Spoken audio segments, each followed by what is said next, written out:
A nurse breaks the rules and takes an ambulance without permission to save a veteran in danger.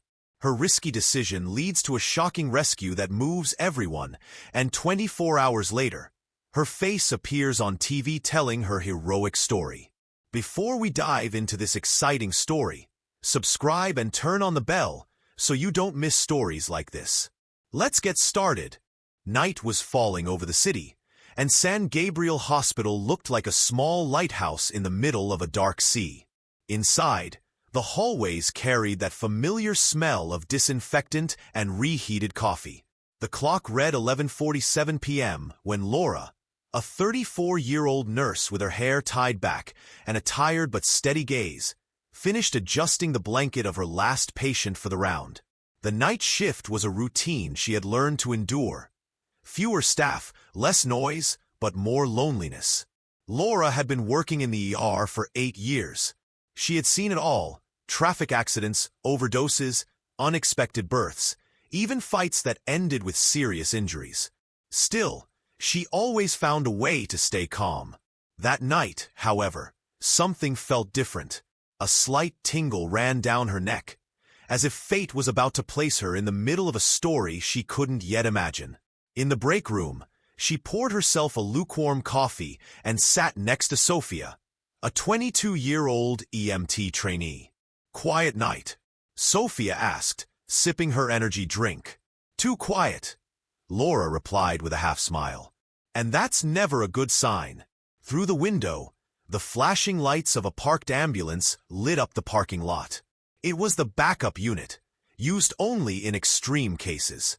Laura glanced at it for a moment, not knowing that in less than an hour, that ambulance would become part of the riskiest decision of her life. The central monitor let out a sharp beep. Laura and Sophia stood up at the same time, but the call wasn't for them. The on-duty doctor answered an urgent phone call, and Laura caught part of the conversation. "Male patient collapsed alone at home, military history." It wasn't unusual for veteran cases to arrive. The hospital had a small agreement with a local association, but something in the doctor's tone made her frown. "Sounds serious," Sophia said, trying to peek in. "Yeah." Laura took another sip of coffee. "Sometimes I wish I could just run out there and help them myself." She didn't know yet, but that chance was about to come, with a very high price. The central monitor beeped again, this time followed by a sharper, more urgent alarm. Laura was reviewing some patient files when the on-duty doctor raised his voice.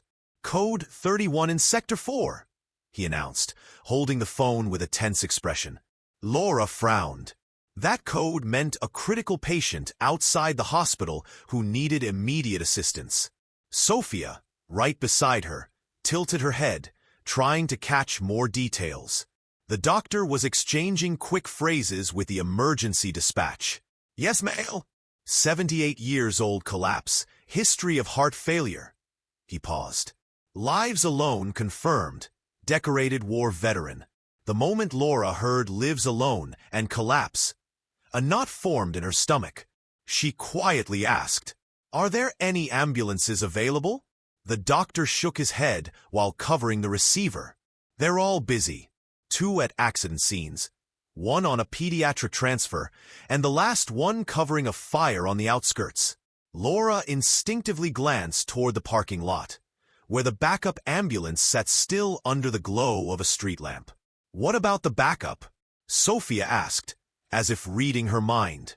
"It doesn't move without the supervisor's authorization," the doctor replied firmly. "And you know how he is, never breaks protocol." The phone rang again, this time from reception. The nervous voice of the operator echoed through the intercom. "Urgent. Patient identified as Miguel Herrera, 78, decorated veteran, showing irregular pulse and weak breathing. Neighbor on scene reports he is unconscious." Sophia's eyes widened. If we wait for a free ambulance, it might be too late. Laura felt the same unease. She knew a collapse in someone with a heart condition could be fatal within minutes. But she also knew that moving the ambulance without permission was a serious offense. Then the hospital's radio crackled with a short update. Estimated arrival time of the nearest available unit, 35 minutes. 35 minutes. Laura looked at the clock. That could be the difference between life and death for Don Miguel. Her instincts were screaming at her to act, but the hospital's rules had her hands tied. In the break room, Sophia broke the silence. "We could, take the backup." "That's breaking the rules," Laura replied, though her voice lacked conviction. "Yeah, but what if that man doesn't have time?" Laura took a deep breath. She wasn't decided yet, but the idea had taken root. Outside, the street lamp kept shining on the ambulance, as if inviting her to break the rules. Laura didn't waste a second. She set her coffee cup down on the table, cleaned her hands with sanitizer, and walked with steady steps toward the supervisor's office. The hallway was nearly empty. Only the hum of the fluorescent lights followed her. Sophia trailed behind, nervous, glancing at the wall clock that seemed to tick slower than usual. Behind the door marked shift supervisor. A warm light cast still shadows. Laura took a deep breath and knocked. "Come in," came the deep, tired voice of Supervisor Ramirez. They entered. Ramirez, with a neatly trimmed mustache and rolled-up white shirt sleeves, was reviewing a report. When he saw them, he raised an eyebrow. "What's going on?" Code 31. Male, 78, veteran, collapsed in his apartment. "No units available," Laura said bluntly. "We need the backup ambulance. Permission to deploy now." Ramirez set down his pen, looked Laura up and down, then glanced at Sophia, who nodded silently. "The backup ambulance doesn't leave without clearance from administration," he said in a mechanical tone. "That's protocol." Laura stood her ground. Estimated arrival time is 35 minutes. A collapse with a cardiac history doesn't wait. "You know that." "I do." Ramirez leaned back in his chair. "But I also know that if that unit leaves without the proper chain of approvals, we're looking at penalties, loss of insurance coverage, and a guaranteed lawsuit if something goes wrong." Sophia stepped forward. "Sir, what if he doesn't make it to that something?" Ramirez pressed his lips together, frustrated. Not at them, but at the situation tying his hands. He got up and walked to the window, looking out at the parking lot. The spotless backup ambulance sat there like a museum piece. "We can't break the rules every time there's an urgent case," he said at last. "The rules exist for a reason." Laura resisted the urge to cross her arms. Instead, she spoke calmly. "Rules exist to protect, and right now those rules are putting a patient at risk. I propose an extraordinary activation. I'll take full responsibility for the transfer. I'll log the departure, notify dispatch, and document every minute." Ramirez looked at her as if she had just said something outrageous. "You'll take responsibility? What if the unit is in an accident? What if the patient dies en route? What if the press?" The word press hung in the air like an invisible threat. Laura remembered cases where bad decisions made headlines, and others where doing nothing was worse. "Sometimes not deciding is still a decision," she said softly. "They taught us time is muscle, and also time is brain. This man is alone. Every minute counts." The office phone buzzed. Ramirez answered. It was the dispatcher. He listened silently, then hung up with a sigh. "Update. ETA is now 28 minutes, he said, as if it were a relief. 28 minutes, Laura repeated. "For severe arrhythmia, that can be an eternity." Ramirez opened a drawer, pulled out a form, and placed it on the desk, tempted by an exception he knew he shouldn't allow. "To use the backup, I need admin approval," he repeated. "I've sent a message. They're in a meeting and not answering." Laura glanced at the form, then at the supervisor, then at Sophia. The air felt heavy. "Let me try dispatch by radio," she suggested. "If dispatch confirms red code, no unit available. Can we log a conditional departure?" There's no such thing as conditional departure in our manual, Ramirez said. There's authorized departure or no departure. A tense silence filled the room. From down the hall, the echo of a crash cart being wheeled away reminded them that life kept moving despite the paperwork. Sophia lowered her voice. Sir, I'll go as her partner. We'll keep constant communication. If admin calls back, we'll stop and wait. But at least we'll be on the road. Ramirez pinched the bridge of his nose. I can't approve it. Not today. Not like this. Laura clenched her jaw. What she felt wasn't rebellion. It was urgency mixed with responsibility. She held her hands out, palms open, as if asking for a truce. Give us 5 minutes to prep the unit while you wait for admin to answer. 5. If no one responds in 5, we'll reassess. You'll still be the one to decide. Ramirez shook his head, and for a moment, it seemed the matter was settled. But then he spoke slowly. I'm not signing anything without authorization. That's my final word. The words landed heavy. Laura understood she had reached the edge of the hospital's map. She thanked him, stepped back, and left with Sophia. As they closed the door, they heard the supervisor calling admin again, insisting, frustrated, asking for someone to pick up. In the hallway, Sophia whispered, "What do we do?" Laura looked at the clock. 12:06 a.m. She pictured Don Miguel in a silent apartment, a neighbor's shaky hands holding a phone. "We follow protocol," she said, though her eyes told a different story. "We prep what's in our control, equipment for oxygen monitor. If we get authorization, we leave immediately. If not, we'll see."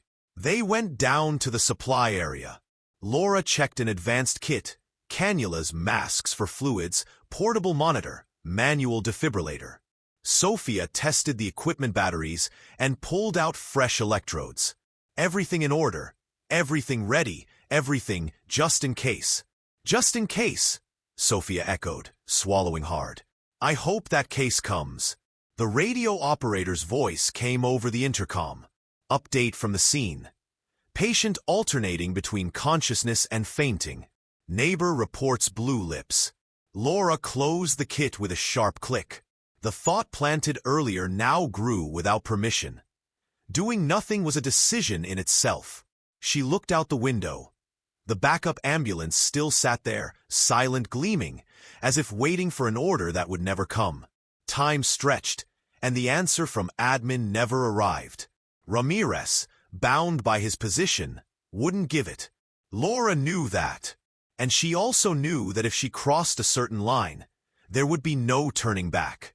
Sophia, she said, her voice low but firm, have the monitor ready and the oxygen loaded, just in case the phone rings.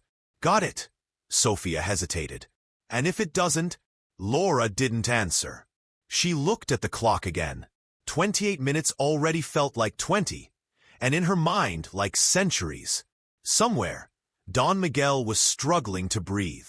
Somewhere else, the supervisor was dialing the same number again and again. Outside, the ambulance waited like a caged animal. On the edge of that wait, Laura felt her decision taking shape. Clear as a line on the floor that, once crossed, could never be undone. The wait was turning into torture. The clock read 12:13 a.m. when a new report came through the radio. Patient with weak pulse, blood pressure dropping, possible respiratory arrest in progress, the operator said, her voice trying to sound professional but loaded with urgency. Laura and Sophia locked eyes. It was the kind of update that turned minutes into knives. This isn't just an emergency anymore, Sophia whispered. It's a race against death. In the supervisor's office, the door was still shut. Ramirez was still waiting for administration to respond. The phone on his desk rang off and on, but every call ended with the same frustrating line. No authorization yet. Laura couldn't take it any longer. She felt pressure in her chest, as if she herself couldn't breathe. She stepped to the window and looked again at the backup ambulance.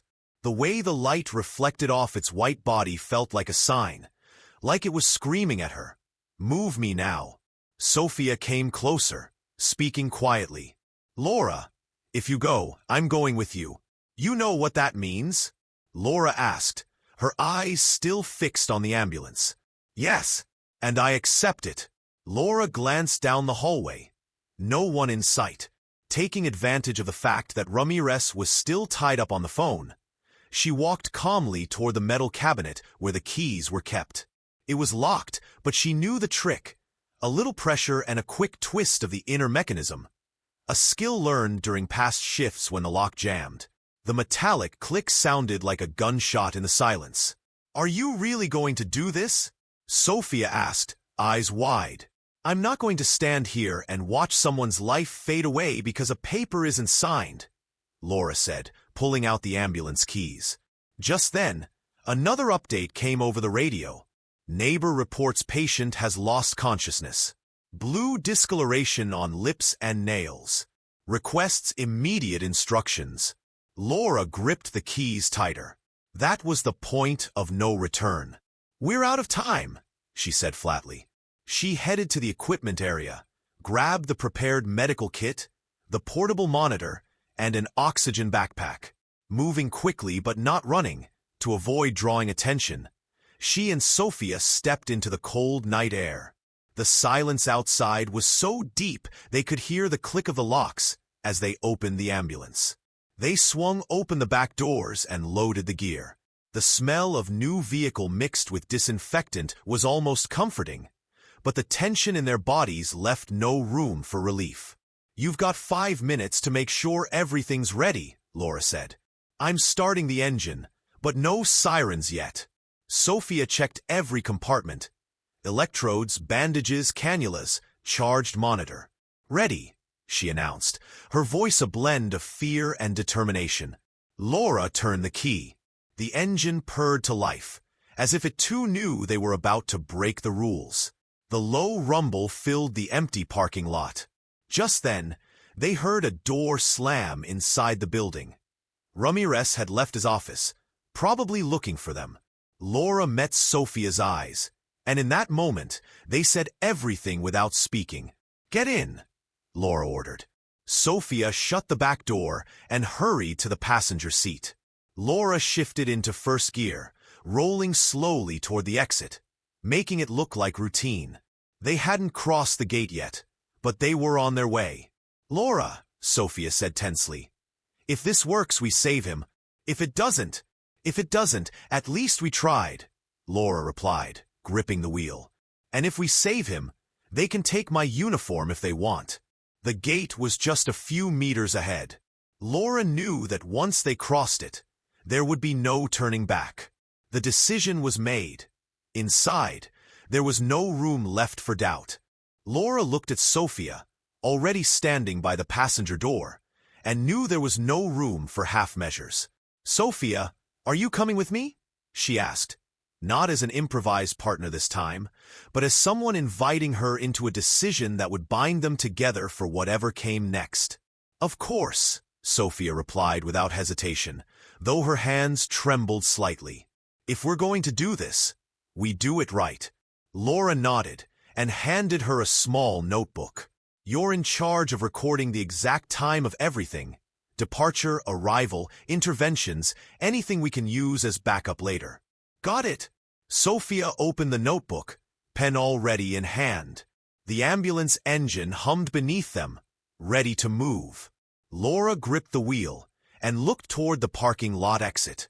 "We won't run the full siren until we're closer to the address. I don't want admin or the police to pick us up too soon.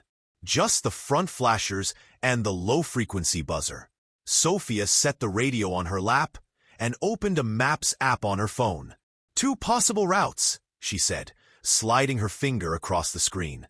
"The fastest is through Central Avenue, but there might be traffic from the roadwork. The other is through side streets, slightly longer but smoother. We'll take the avenue. If it gets bad, we detour," Laura replied, mentally calculating the time. She shifted into first gear, and the ambulance began to roll. The feeling was strange, a rescue vehicle moving in stealth, like a predator stalking quietly. The white beams of the headlights cut through the darkness while the city slept. "Call the neighbor," Laura instructed. "I need to know if the patient is still breathing." Sophia dialed quickly. "Sir, we're from the hospital. We're on our way. Is Mr. Herrera still unconscious?" A nervous voice answered on the other end. "Yes, he's very pale. I think he stopped breathing for a few seconds, but now he's taking breaths, very weak." Laura's grip on the wheel tightened. "Tell him to keep the door open and clear the hallway. When we get there, we can't waste a second." Sophia relayed the instructions and hung up. At each traffic light, Laura stayed composed, moving carefully so as not to draw attention. The low hum of the buzzer was just enough for nearby cars to give way without attracting too much noise. Every so often, they exchanged glances that spoke louder than words. They both knew this could cost them their careers, but not doing it could cost a life. "If someone stops us before we get there, what do we say?" Sophia asked. "That authorization is in progress and the patient couldn't wait," Laura replied without pause. "It's not a lie. We're just leaving out the fact that in progress might mean it never comes." The night rolled on. They passed through a deserted industrial zone where the engine's sound bounced off the walls. Laura allowed herself a single deep breath to steady her focus. Her heart was racing, but her mind was sharp and locked on the goal. "Mark official departure time, 12:16 a.m., she ordered. "Noted," Sophia replied, writing firmly. In the distance, the city glow mixed with the red of traffic lights. Laura knew that in less than 10 minutes, they'd reach the point where they'd have to decide whether to stay on the avenue or take the detour. For now, all she needed was to keep a steady pace and avoid anything that might expose them too soon.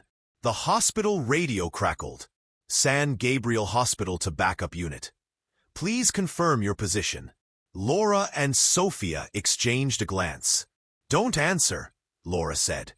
"We stay silent until we arrive. If we respond, they'll know we're en route without clearance." Sophia swallowed hard. "There's no turning back now, is there?" "No," Laura said. "From here, there's only forward." The ambulance rounded a wide curve, and the GPS showed they were just over 3 kilometers from the point where they'd have to choose between the main avenue and a side route. The air inside the cab was thick with tension, but also with a quiet, unshakable resolve.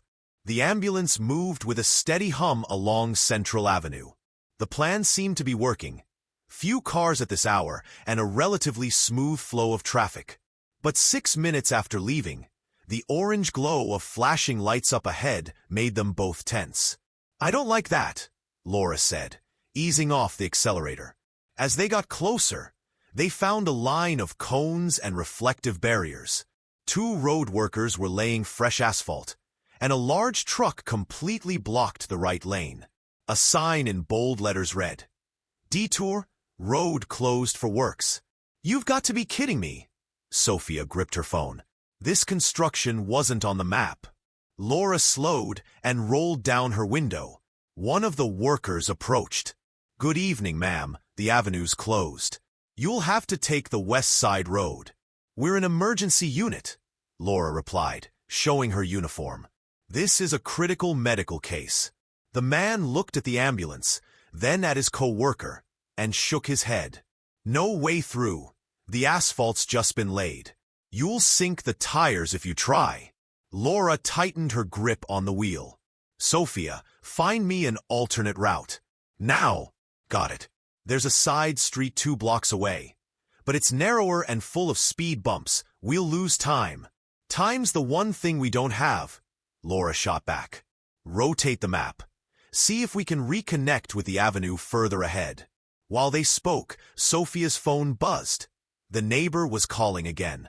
"Please hurry." The man's voice was high and shaky, almost breaking. "He's turning purple, barely responding." "We're on our way," Sophia replied, trying to keep her voice calm. "Keep the entrance clear and talk to him to stimulate him. Don't try to move him. Laura pressed the gas and turned onto the side street. It was narrow, with cars parked along both sides and a few flickering streetlights. The wheels jolted over potholes, shaking the ambulance. "Tell me the phone's holding up," Laura said, noticing Sophia fumbling with the portable charger. 10% battery. And the charger's acting up. "Perfect," Laura muttered with dry irony. "Let me know if it drops below 5. We can't lose contact." The GPS recalculated, showing 3 intersections to cross before they could hit a main road again. At the second, a badly parked car slowed them even more. Laura maneuvered carefully, avoiding the mirrors. "This is eating up precious minutes," Laura said, eyes locked on the road. "I know," Sophia replied, "but at least we're still moving." The neighbor's voice came again over the speaker. "He's not responding. I'm talking to him, and he's not hearing me. What do I do?" "Check if he's breathing. See if his chest rises and falls," Sophia instructed. "If not, place one hand on his forehead, the other under his chin. Tilt his head gently and check again." "He's breathing, but very, very slowly," the man shouted. Laura pushed the speed a little higher. The end of the side street was now in sight, leading to an open intersection and a faster road ahead. Traffic on the new avenue was denser, but still moving. Laura switched the sirens to the low, steady tone, just enough to clear nearby cars without waking the whole neighborhood. "Less than 2 kilometers left," Sophia announced, her voice steady but tense. "If nothing else happens, we're there in 5 minutes." "Nothing else is going to happen," Laura said, as if ordering the universe itself. At that exact moment, a message from dispatch came through the radio. "Backup unit, report your location. We have instructions for you." Laura and Sophia exchanged a look. "Silence," Laura ordered, turning the volume down. "The only instruction we need right now is to get there." And with that determination, they pushed forward into the final stretch toward Don Miguel's home, unaware that the hardest part was still ahead. The ambulance pulled up in front of an old brick building, the kind that looked like it had weathered decades of stories. It was 12:24 a.m. when Laura shut off the engine, leaving only the hazard lights flashing. The neighbor, a man in his 40s wearing a gray sweater and wide, panicked eyes, was already waiting at the entrance. This way," he called, waving his arms. "His name's Miguel Herrera, 2nd floor, 2B. He's not responding." Laura grabbed the advanced medical kit and the oxygen pack. Sophia carried the portable monitor and a set of electrodes. They took the stairs 2 at a time, dodging a potted plant on the landing and a bicycle leaning against the railing. The hallway smelled of reheated soup and freshly mopped floors. The door to 2B stood open. Inside, the kitchen lights spilled over a modest apartment. A worn leather couch, a table covered with newspapers, medals framed under glass. And on the living room rug, Don Miguel lay on his back, his skin grayish, lips bluish. His breathing was shallow and noisy, each breath sounding like a fight. "Sophia, ABC," Laura ordered, kneeling beside him. "Airway first." "On it," Sophia replied, setting the monitor down. Laura gently tilted Don Miguel's head back and lifted his chin with 2 fingers. Thick, sticky secretions pooled in his mouth. "We don't have a suction unit, do we?" she asked without looking up. "Only a manual bulb," Sophia said, handing it over. Laura cleared the airway carefully. The suction made a rough, brief sound. "Better airflow now," she noted. "Mask high flow." Sophia cracked open the oxygen cylinder, set the regulator, and attached a reservoir mask. Laura placed it over Don Miguel's face. 15 liters, she instructed. "Watch his chest. Rising?" "Barely. And there's a strange stridor," Sophia replied. "We need a more stable airway. Oropharyngeal airway, medium size. Only have size 2 and 4. Give me the 4. If it's too big, I'll pull it fast." Laura moistened it lightly with saline, used a tongue depressor, and slid the airway in carefully. Don Miguel let out a hoarse groan and gagged. Good gag reflex. He's not fully unconscious, Laura murmured. Adjusting position. Saturation, 81% and dropping. Sophia read from the pulse oximeter clipped to his purplish finger. Bag valve mask. I'll seal. You ventilate every 5 seconds. Count out loud. Sophia squeezed the bag. 1, 2, 3, 4, 5. Don Miguel's chest rose a little higher. The sat climbed to 85, then 87, then dipped to 84. Not enough, Laura said. Chin up, lift the jaw. Don't let the tongue drop. There you go. Keep going. The neighbor hovered a meter away, trembling. Is he going to live, nurse? Help me with something, Laura said, eyes fixed on her patient. Open the window slightly, find his ID, and keep the hallway clear. And breathe yourself. The man nodded and moved quickly, clinging to the tasks like a lifeline. Applying electrodes, Sophia reported. Irregular rhythm, very slow. Log time, 12:26, Laura instructed. We're starting continuous assisted ventilation. Blood pressure?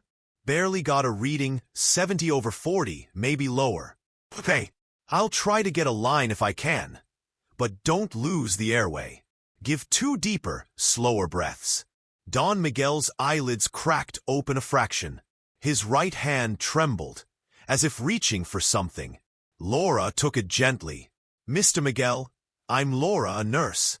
We're here with you. Breathe with me.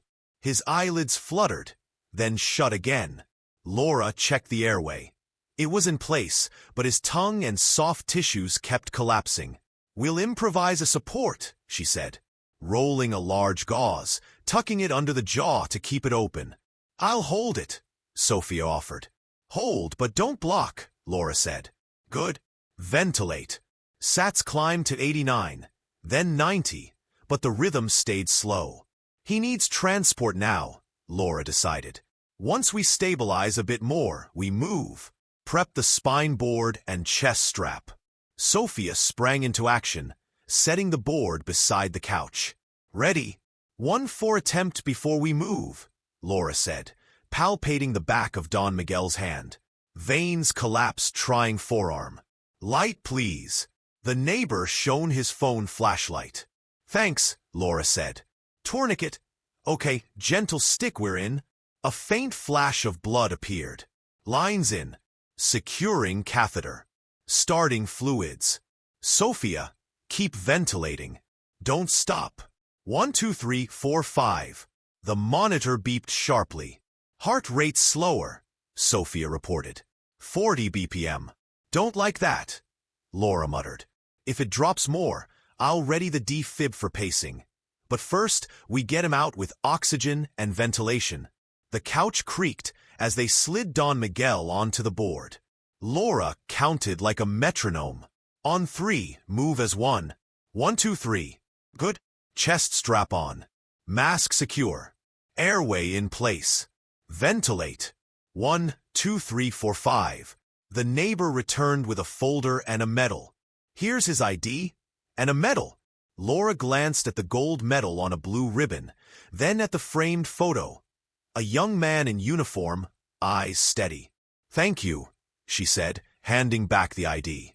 Now clear the stairs. If anyone asks, say emergency. The small living room had turned into an improvised resuscitation bay. No wailing sirens, no gleaming hospital walls, just the steady choreography of pressure, breaths, oxygen, 4 straps. Everything counted in breaths. Sophia, Laura said at last. Final airway check before we move. Seals good, airway secure, oxygen maxed. Once we're out, get in the back and keep ventilating. I'll manage the stairs with the neighbor. Got it. Sir, she told the neighbor. Stay behind us and don't touch anything. If you trip, move aside. Don't try to catch him. I've got him. Laura looked at Don Miguel, searching for a flicker of response. His chest rose and fell to the rhythm of the bag, that hollow, heavy sound of someone fighting from deep inside. Hang in there, Don Miguel, she whispered. We're almost there. A murmur came from the hallway. Another neighbor, a woman in a robe and curlers, peeking out. Behind her, someone else held a phone to their chest, unsure whether to call family or do something else. Laura didn't look twice. Her world had narrowed to an open airway and a staircase ahead. "We move," she ordered. "All together. 1, 2, 3. They stepped into the hallway with measured, steady motions. The cold, white light of the building seemed sharper, more unforgiving. Night air waited at the other end, and with it, the ambulance, and a race that had to continue without losing a single second. The descent down the stairs was slow and controlled. Laura led from the front, guiding the rigid spine board, while Sophia maintained a steady rhythm with the bag valve mask. The neighbor in the gray sweater followed close behind, ready to open doors and clear the way. On the landing of the first floor, another neighbor, a young man in a black t-shirt and cap, appeared with a phone in hand. He didn't speak, but his posture gave him away. He was recording. He kept the phone low, as if pretending to check messages, but the lens was pointed directly at them. Laura caught it from the corner of her eye. She knew she didn't have time to tell him to stop, and part of her understood that, if this ended well, that recording might serve as proof of what had really happened. "Clear the way, please," she said firmly. The young man stepped aside, though the phone stayed on. At the final stretch, a rush of cold night air came through the main door. The flashing amber and white lights of the ambulance spilled across the entrance. Laura and Sophia set the board on the ambulance stretcher. Just then, Don Miguel's hand twitched. Laura leaned in. His lips trembled, trying to form words. "Mr. Miguel?" she asked, lowering her ear to his mouth. With a voice barely more than a breath, he whispered, "Don't leave me." Fragile as it was, the plea hit Laura like a blow to the chest. "I won't," she replied, her tone a mix of promise and resolve. Sophia swallowed hard. Even the man filming seemed moved. He lowered the phone for a moment, as if the scene had stripped away his urge to just watch. Laura quickly checked the mask. Seal tight, oxygen at full flow, airway secure. "Ventilate," she instructed. "Every 5 seconds, no more, no less." 1, 2, 3, 4, 5, Sophia counted, squeezing the bag. The neighbor in the gray sweater climbed into the ambulance to hand over the folder with Don Miguel's documents and his medal. "He never lets this go," the man said, pointing at the medal now tucked into Don Miguel's uniform pocket. "He was holding it when I found him." "It stays with him," Laura assured, securing it so it wouldn't fall during transport. Outside, a small crowd had begun to gather. The flashing lights and movement drew attention like a magnet. The young man in the cap resumed filming, focusing now on Laura as she hooked up the portable monitor and checked the vitals. 91% oxygen saturation, slow pulse, unstable blood pressure. "Sophia, get the defibrillator pads ready just in case," Laura said. "And radio in. Departure in 30 seconds. The tension in the air was thick. Laura knew every extra minute outside the hospital was a risk, but moving a fragile patient in a moving vehicle required precise preparation. Once everything was ready, Laura took her place beside Don Miguel in the back, continuing manual ventilation and monitoring his signs. Sophia moved to the passenger seat to handle communications and clear the way if needed. Just then, voices outside began to rise. Laura didn't know it yet, but among the onlookers was someone who had already called the police, reporting that an ambulance was on the move without official authorization. The rear door slammed shut. Laura looked at Don Miguel's face, still pale, but with the faint rise and fall of his chest, and gently squeezed his hand. "I'm here. I'm not leaving you. We're going home, to the hospital," she whispered, correcting herself mid-sentence. The engine roared to life, and the ambulance prepared to pull away. Out on the sidewalk, the young man in the cap kept recording, unaware that his video would end up playing a much bigger role than he could imagine. Laura had already secured Don Miguel on the ambulance stretcher and was in the back, ready to begin the transfer. Sophia, in the passenger seat, started the engine and set the siren to low. Just as she was about to shift into first, two blue lights flashed at the entrance of the building. A patrol car screeched to a halt in front of the ambulance. Two officers stepped out immediately, one stocky, the other younger. The stocky one raised his hand to stop the vehicle, while the younger officer approached the passenger door. "Good evening," the younger officer said, his tone serious. "Who authorized the use of this ambulance?" Sophia, keeping calm, replied, "Critical medical emergency. Patient in imminent respiratory arrest. We're on priority transport to San Gabriel Hospital."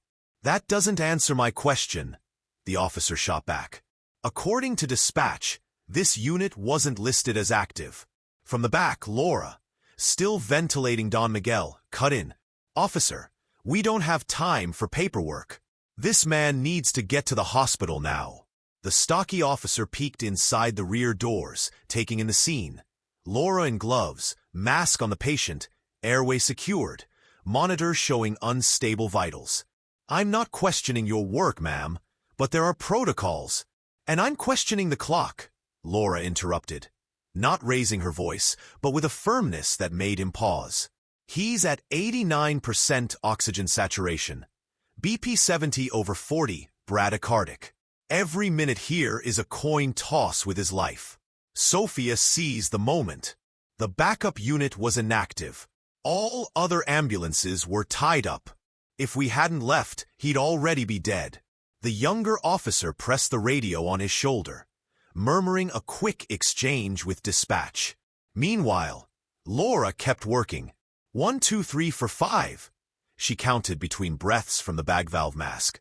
Sophia, saturation, 88, and dropping. "See?" Laura said, meeting the officer's eyes. "This isn't an administrative situation. It's a real emergency." A murmur spread among the crowd on the sidewalk. Some were filming. The young man in the cap, who had followed the whole scene, now focused his phone on the standoff with the police. The stocky officer stepped back and glanced at the younger one, who gave a short nod. "All right," he said at last. "Go ahead. But this will be reported." "Report everything," Laura replied. "But do us a favor. Clear the streets so we can get out fast." One officer stepped into the road, waving at parked cars to move and clearing the path. The other stayed on the sidewalk, watching as Sophia shifted into first and the ambulance rolled forward. In the back, Laura leaned over Don Miguel.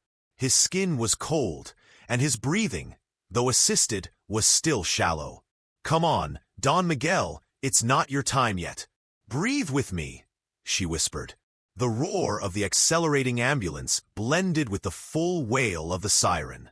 The crowd parted, and the young man in the cap kept recording until the vehicle turned the corner, with the police blocking traffic behind them. The ambulance sped down the main avenue, siren blaring at full volume, lights flashing off windows and shimmering in the puddles along the street.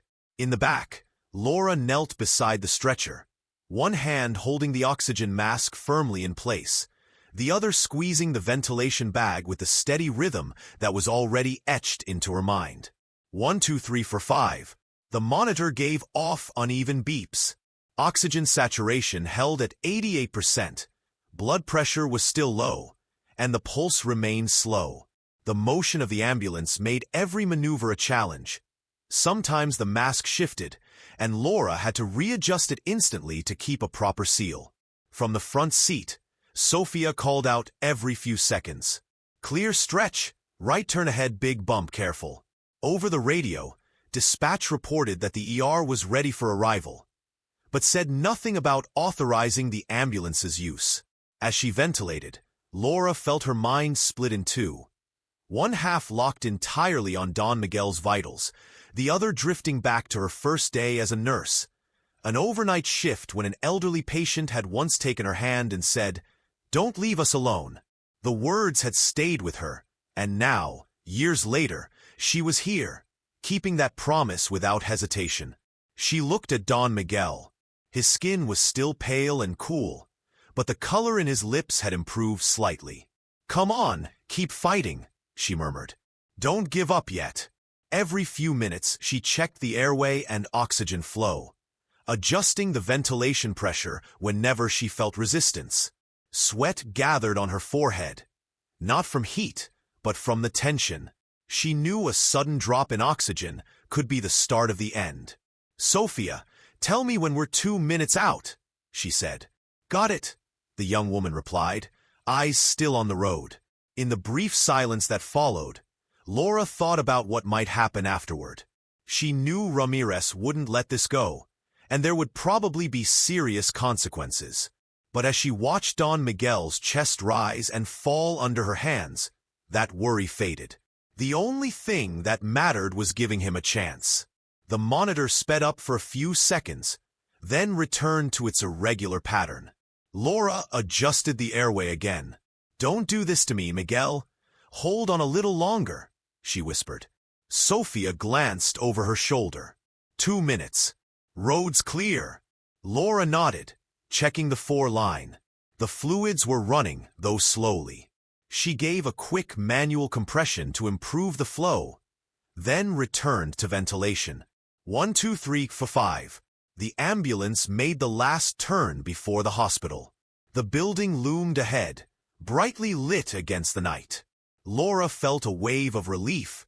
He had made it this far alive, but also nervousness. Soon, the case would pass from her hands to the ER team, and with it would come the moment to answer for what she had done.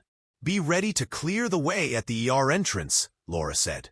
"Once we stop, I'll disconnect from the portable monitor and we'll hook him to the hospitals."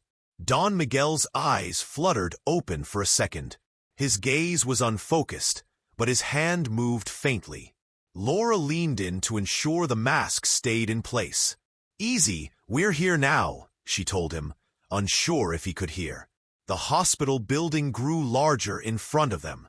The automatic ER doors were already open, with a team waiting inside. The race against time was about to pass into other hands. But for Laura, the fight was far from over. The ambulance stopped at the ER bay, and before the engine had even gone quiet, the door swung open from the outside. 2 orderlies and an on-call doctor moved in fast. The bright hallway lights hit Laura's eyes as she unbuckled the stretcher straps. Everything became pure motion. Hands securing belts, a voice calling out times, the metallic rail sliding down with a sharp scrape. "Critical intake," the doctor announced, moving to the head of the stretcher. "What have we got?" "Male 78, Laura summarized. "Collapse at home. Basic airway with oral cannula, bag valve mass ventilation. Oxygen at 15 liters. Sustained bradycardia, hypotensive, peripheral line in forearm, fluids running. O2 sat between 88 and 91. Possible acute respiratory failure." "All right, straight to Bay 1, the doctor ordered. The team turned the stretcher and pushed down the corridor. Laura walked alongside, one hand sealing the mask, the other squeezing the bag in the steady rhythm that had become part of her own breathing. Sophia ran beside her with a portable monitor, reading numbers and keeping the cables from snagging on the rails. Inside the bay, the lights were harsher and the air cooler. A nurse prepped the hospital monitor. Another hung a fresh 4-bag. A tech hooked up the wall pulse oximeter. The beeps changed pitch, sharper, clearer. Laura handed over with precision. Ventilation every 5 seconds. Size 4 oral airway in place. Peripheral 4 patent. Chest strap secure. Medal and ID in right pocket, she said, tapping Don Miguel's uniform. "Got it," the doctor replied. "Prepare meds and do a rapid assessment. Total transport time, 8 minutes from departure." Sophia read from her notebook. 16 since arrival on scene. "Good. Respiratory protocol. Set up suction and assess for advanced airway." Laura stepped back, holding the bag until the hospital's ventilation was in place. The switch was seamless, like an invisible cord passing from her hands to theirs. Don Miguel's chest kept rising and falling, now guided by a more stable circuit. She exhaled for the first time in minutes. Then came the voice she'd been dreading, deep close, carrying fatigue and restrained anger. "Laura, I want a word. Now!" Supervisor Ramirez stood in the doorway. He didn't shout, but his tone filled the space. Several staff glanced up. Sophia froze, notebook still in hand. "Sir," Laura said, turning without stepping away from the stretcher. "Patient received, airway secure, vitals on monitor." "I'm available to explain," Ramirez cut in. "Why a backup ambulance left without authorization, why you ignored my direct orders, and why I had to hear from the police that you were on the road." A tense silence spread through the bay. The ER doctor raised a hand, as if to pause the confrontation. "We can talk outside," she suggested. "Right now we need." "Do your work," Ramirez said evenly. "I'll do mine." Laura held his gaze. There was no defiance there, just exhaustion and a determination she couldn't hide. "I made the call," she said, "because there were no units available, because dispatch said over 30 minutes, and because the patient was dying. I'll take the consequences." Ramirez pressed his lips together, stepped closer, and lowered his voice without easing the tension. "Do you know what take the consequences means? Do you know what you risked? Insurance, licenses, the hospital's name. If something had gone wrong out there, if there'd been a crash." "I know," Laura said. "I also know what it means to watch a clock while someone fades away. I chose not to watch." There was a faint murmur from the staff. Not applause, not reproach, just the sound of a room acknowledging that in addition to tubes and meds, this was also a place where human decisions lived. Sophia stepped forward. "I went with her," she said, voice steady despite her trembling hands. "And I can account for every minute. Here's the log." Ramirez looked at the notebook, then at Sophia. "You're still in training. You understand you just jeopardized your program?" "I understand," Sophia said, "that we helped bring him in alive." The ER doctor moved a little closer. "Supervisor, we need to proceed," she said calmly. "The patient's critical. I'd ask that you continue this outside." Ramirez took a long breath. For a moment, he seemed caught between continuing his reprimand or yielding to the urgency. He glanced at Don Miguel, at the monitor lines, at the airway and oxygen. Then he looked back at Laura. "This isn't over," he said, pointing toward the hall. "Office, as soon as you step out of this bay." "I'll be there," Laura answered. He walked out slowly, leaving a trail of tension behind. Laura turned back to the patient. His O2 sat was up to 93, his blood pressure slowly climbing with support. A tech was prepping suction.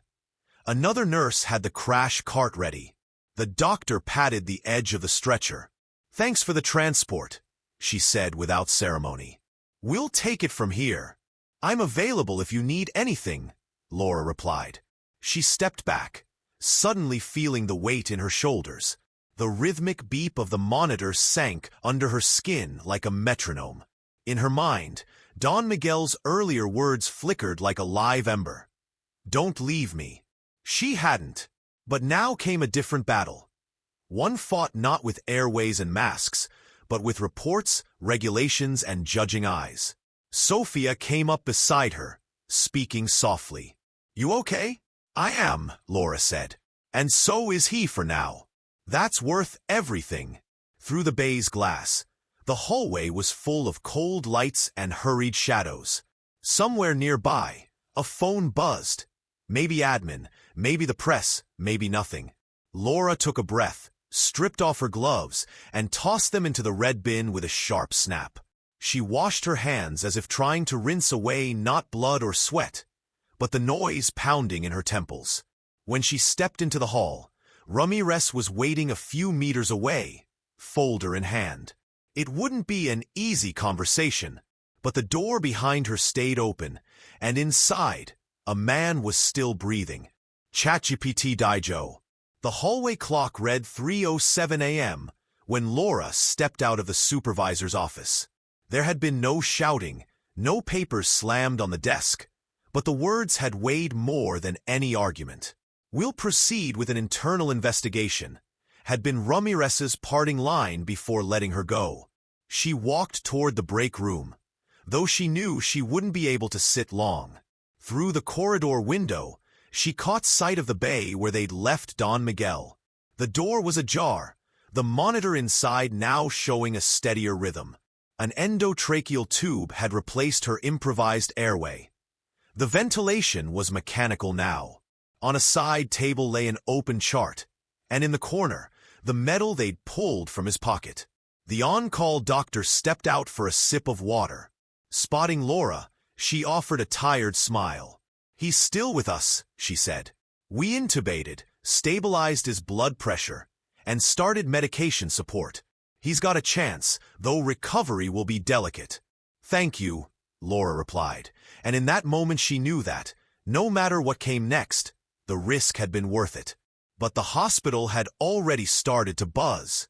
The corridors, nearly empty just hours earlier, were now full of voices repeating the story in different versions.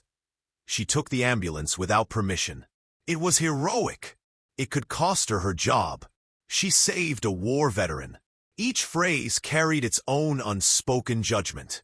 In the cafeteria, two nurses debated. "You can't break protocol like that. If everyone does it, it's chaos. And if no one does, how many die waiting?" The conversation was echoing in corners all over the building. Some defended her, reminding others that in emergencies, time is life, and that she'd acted on her professional oath. Others insisted that rules exist to protect everyone, including patients, and that such a precedent could open the door to dangerous disorder. Sophia sat at the farthest table, going through her notebook. She'd recorded every time, every vital, every change during the transport. "This is our backup," she told Laura. "We'll hand it over if we need to." "Yes," Laura said, "but this isn't just about paperwork anymore. It's about principles and sides." By morning, administration had called a review meeting. It wasn't a formal hearing yet, but the word suspension hung in the air.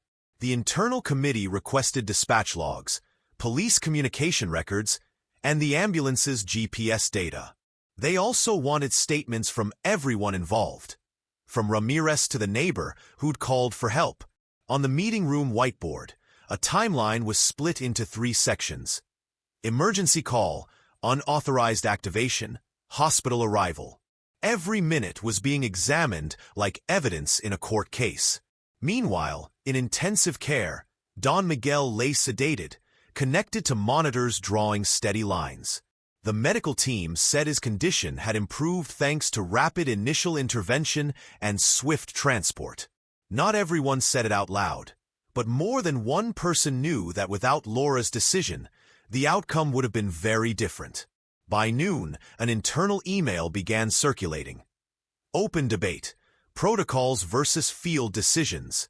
It was an informal invitation to discuss the case, but within hours it had become a battleground of opinions. Messages poured in. "I respect the rules, but in this case it was the right call. We can't let emotions dictate the job." It wasn't emotions, it was clinical judgment in the face of a life at risk.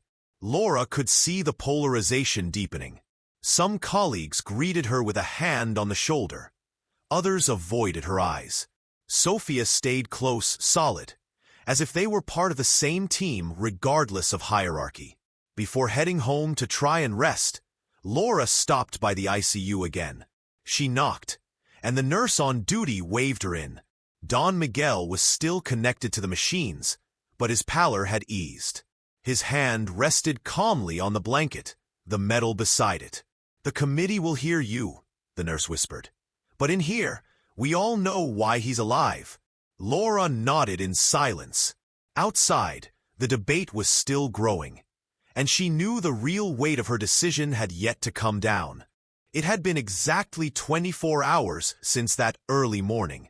Laura was in her apartment, sitting with a cup of tea gone cold, when her phone broke the silence. Not with a call, but with a chain of notifications. Messages, tags on social media, links to videos. She opened one, and there it was. Shaky cell phone footage. The video began with her and Sofia carrying Don Miguel down the building stairs, secured to the spine board. The young man in the cap had recorded every second.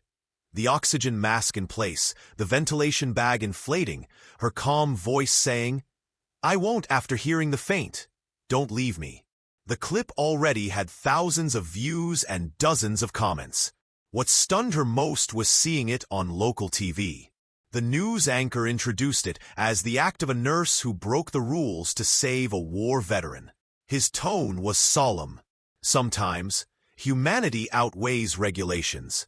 This is the story of Laura Sanchez, nurse at San Gabriel Hospital, who made a decision that could cost her career, but saved the life of 78-year-old decorated veteran Miguel Herrera. The report mixed rescue footage with old photos of Don Miguel in uniform, surrounded by fellow soldiers. It cut to quick interviews with neighbors from the building. "She didn't hesitate for a second," said one. "She acted like he was family. It was risky, but if it weren't for her, he wouldn't be here," added another. Online, the hashtag #NoMeDahay began trending. Users shared stories of doctors, paramedics, and nurses who had once made decisions outside the manual to save a life. Others demanded the hospital not punish her, but instead honor her courage. Sofia called her on video, smiling wearily. "We're trending," she joked. "And not because of a first aid tutorial. This is getting out of control," Laura said, though she couldn't hide the mix of pride and nerves in her voice. "Sometimes the things that get out of control are the ones that change something," Sofia replied. Media coverage snowballed through the day. National networks began requesting interviews. One of the most moving moments came when Don Miguel's daughter, speaking tearfully outside the hospital, said, "I don't know the nurse, but I owe her my father's life. No matter what the rules say, she did the right thing." Meanwhile, the hospital remained silent officially, but the outside pressure was building. The Internal Investigation Committee, which had been operating quietly, began receiving emails and calls from citizens demanding justice for the nurse. Some messages were long, sharing similar experiences. Others were short and direct. "Thank you for not leaving him alone." Laura knew public support wouldn't erase the investigation or possible sanctions, but she also understood that the case no longer belonged to her alone. The image of Don Miguel on the stretcher, clinging to life, and the words he had spoken had become a symbol that many recognized. That night, as the news replayed the video, Laura sat on her couch and watched it again. She saw her own face, serious, focused, while carrying the man down the stairs. The sound of heavy breathing and the rhythm of ventilations filled the background, and in the middle, that faint phrase, "Don't leave me." She didn't know exactly what she would say at the disciplinary hearing. But she knew one thing: she had no regrets. On Monday morning, the hospital was more restless than usual. It wasn't because of a mass emergency, but because of the glances, murmurs, and cameras set up outside the main entrance. Reporters with microphones and citizens holding signs clustered on the sidewalk. "Thank you, Laura. Life first, #NoMeDahay." Laura came in through the side entrance to avoid the crowd. But even there, a couple of people recognized her. "It's you, isn't it?" a young woman with a folder in her hand asked. "My mother was a nurse, too. What you did, she would have done the same." Laura gave a small, discreet smile. "Thank you." Inside the boardroom, the atmosphere was entirely different, serious, controlled, heavy with formality. The investigation committee had summoned Laura to inform her that the disciplinary hearing would take place in 3 days. The document they handed her listed potential violations: unauthorized use of equipment, disobedience to direct orders, exposure to legal risk. The words sounded cold, as if they weren't talking about a life saved. When she left the meeting, Sophia was waiting in the hallway. "You're not alone," she said. The night shift staff signed a letter of support. Even the doctor who received Don Miguel signed it. "I know there are people who disagree," Laura replied. "And that's fine. But this is bigger than what anyone here thinks."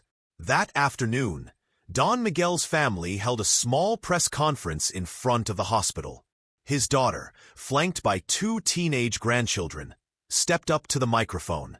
"My father is still recovering, but I want everyone to know he's alive thanks to this nurse's decision. I don't know her full last name, but I know her name is Laura, and that she risked her job, and even her future, to help him." She held up a sheet with the hospital's logo. "Today I ask the administration, publicly, not to sanction her. Regulations matter. Yes, but life matters more." Journalists broadcast it live. Some doctors and nurses peeked from windows to listen. Others quietly joined the crowd outside, without removing their coats or ID badges. On social media, support kept growing.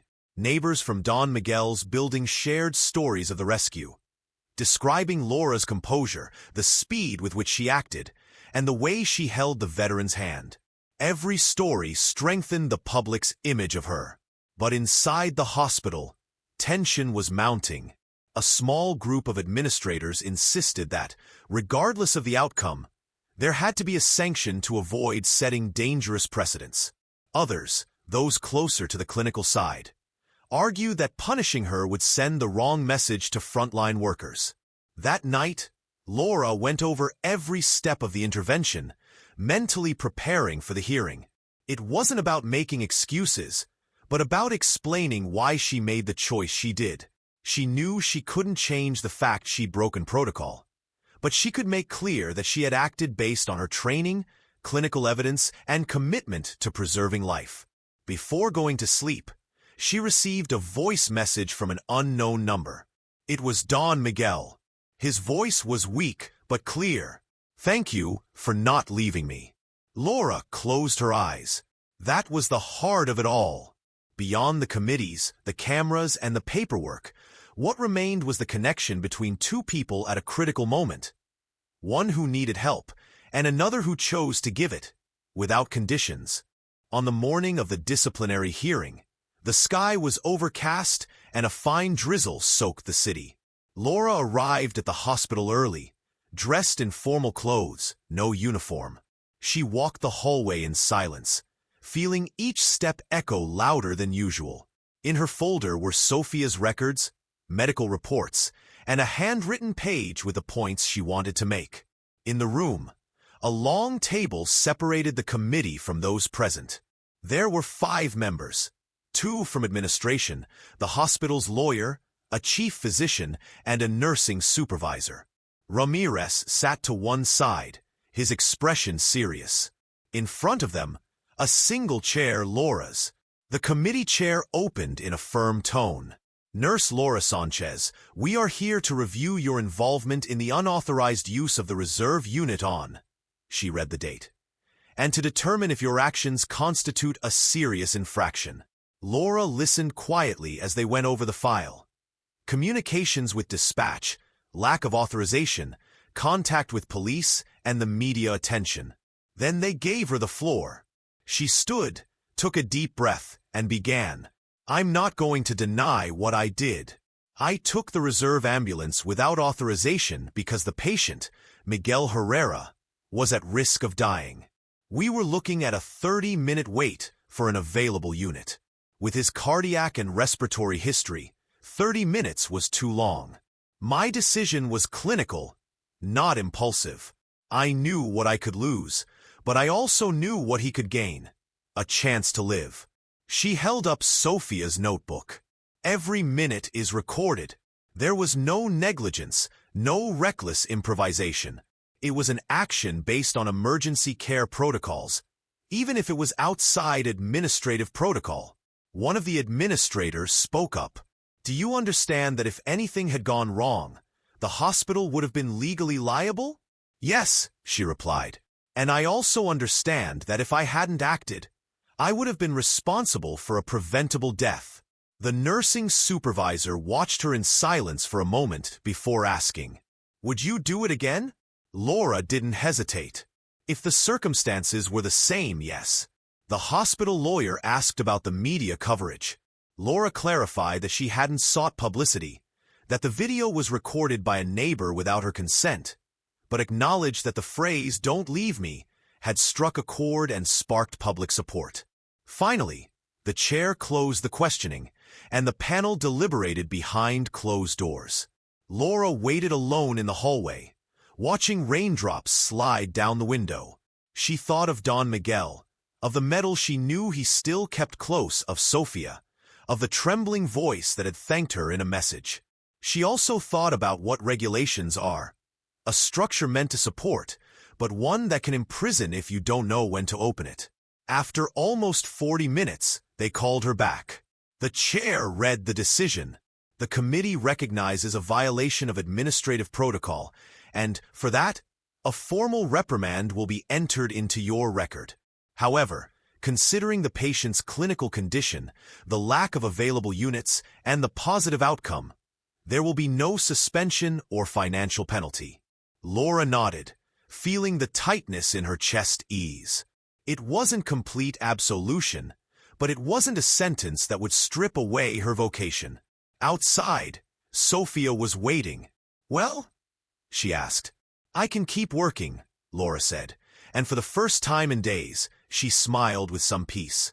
That night, back home, she sat by the window with Don Miguel's medal in her hand. She thought about the invisible line that separates duty from obedience, how hard it is to cross, and how sometimes crossing it is the only thing that keeps someone alive. She looked out at the rain-lit city and whispered to herself, "Saving a life will never be a mistake, even if it breaks the script." If this story touched your heart, tell us in the comments which part moved you the most. Don't forget to subscribe, turn on the bell, and give a like so you won't miss more stories like this one. See you next time!